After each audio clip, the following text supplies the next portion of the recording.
Est-ce que tu savais que si tu es une personne qui dégage beaucoup de chaleur, il y a quelque chose d'important à savoir? Parce que si tu émets beaucoup de chaleur corporelle ou beaucoup de chaleur par les mains, alors tu es peut-être une personne qui a la capacité de soigner. Oui, oui. On dit que ces personnes naturellement peuvent libérer ou extraire de l'énergie et que leur corps le fait de manière instinctive. En réalité, moi je vais vous dire, nous avons tous cette capacité de libérer de l'énergie par les mains et par le corps. Mais les personnes qui ont constamment les mains chaudes ont une aptitude particulière pour soigner. Ce qui se passe quand ces personnes commencent à soigner, je vais te raconter une histoire, d'accord?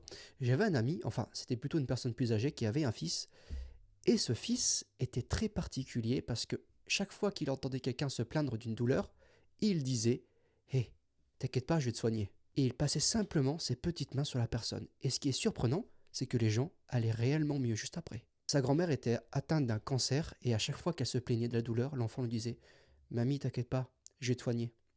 Il faisait toujours ce petit geste avec ses mains, vous savez. Il frottait sûrement pour l'énergie, puis clac. Mais avec le temps, l'enfant a commencé à tomber malade. D'abord, c'était des grippes, tu vois, ça commençait par des grippes, et ensuite des diarrhées très très fortes, jusqu'au moment où il a commencé à développer une sorte d'anémie. Ils sont allés voir des médecins, et les médecins ont dit, oui, il y a un déséquilibre, mais nous ne savons pas pourquoi. Et la raison, c'est que l'enfant soignait sa grand-mère, et le cancer de sa grand-mère était incurable. Et il y a des choses qui ne peuvent pas être guéries, et dans sa tentative constante de la soigner, eh ben l'enfant se vidait lui-même. Et je vais vous dire ce que je pense vraiment, les personnes qui se soignent payent souvent avec leur propre vitalité.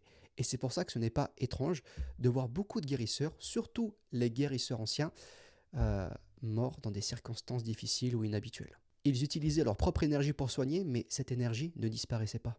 Ils l'absorbaient. Et c'est pour ça que beaucoup d'entre eux sont tombés malades. Ou il y en a qui sont tombés dans la pauvreté ou sont morts prématurément. Parce qu'ils donnaient leur énergie vitale.